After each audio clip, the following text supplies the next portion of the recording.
যতই দিন যাচ্ছে ততই লম্বা হচ্ছে আওয়ামী লীগ সরকারের অনিয়ম, দুর্নীতি ও অর্থ লুটপাটের ফিরিস্তি। একের পর এক সামনে আসছে আর্থিক খাতের নানা অসঙ্গতির চিত্র। দেশের অর্থনীতিকে পঙ্গু করার পেছনে দুর্নীতিবাজ ব্যবসায়ীরা যেমন দায়ী, তেমনি দায়ী কিছু সমালোচিত ও বিতর্কিত দ্বিপাক্ষিক দেশবিরোধী চুক্তি। গেল 5 আগস্ট ছাত্র জনতার অভ্যুত্থানের মুখে ক্ষমতা ছেড়ে ভারতে পালিয়ে যান স্বৈরশাসক সাবেক প্রধানমন্ত্রী শেখ হাসিনা। এরপর থেকেই তার নানা প্রশ্নবিদ্ধ কর্মকাণ্ডের খবর উঠে আসছে সংবাদ মাধ্যমগুলোতে।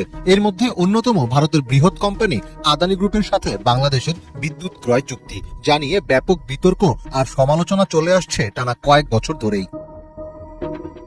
সম্প্রতি বাংলাদেশের সঙ্গে আদানি গ্রুপের বিদ্যুৎ বিষয়ক চুক্তি নিয়ে ভারতীয় এক বিশিষ্ট সাংবাদিকের তথ্যবহুল বিশ্লেষণে তোলপাড় চলছে সামাজিক যোগাযোগ মাধ্যমে। আদানির বিদ্যুৎ প্রকল্প আসলে কার স্বার্থে করা হয়েছে, কি রহস্য এর নেপথ্যে, এমন অনেক গুরুতর বিষয় উঠে এসেছে এই বিশ্লেষণে। ফাঁস হতে শুরু করেছে চাঞ্চল্যকর সব তথ্য।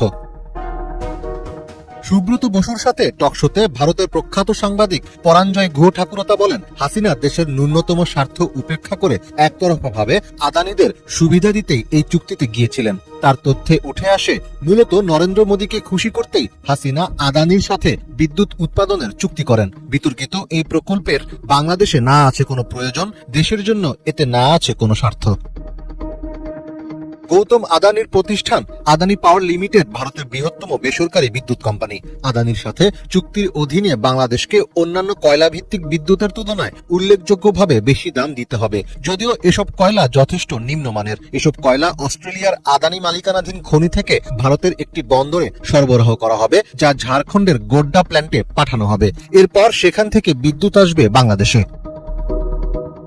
25 বছর মেয়াদী এই চুক্তির মাধ্যমে মুনাফা বৃদ্ধির বিশেষ সুযোগ নিয়েছে ভারতীয় কোম্পানিটি। গোড্ডা বিদ্যুৎ কেন্দ্র উৎপাদনে যাওয়ার পর কোনো বিদ্যুৎ ক্রয় করা না হলেও আদানিকে ক্যাপাসিটি চার্জ হিসাবে বছরে প্রায় $450 মিলিয়ন দিতে হবে বাংলাদেশকে। অর্থাৎ 1 কিলোওয়াট বিদ্যুৎ উৎপাদন না করেও বাংলাদেশকে 1/3 খরচ আদানিকে দিতেই হবে। আদানিকে দেখা হয় মোদির অর্থদাতা হিসাবে। তাই হাসিনা আদানিকে এভাবে একতরফা সুবিধা দিয়ে মূলত মোদিকেই খুশি করেছেন বলে মনে করছেন অনেক বিশেষজ্ঞ।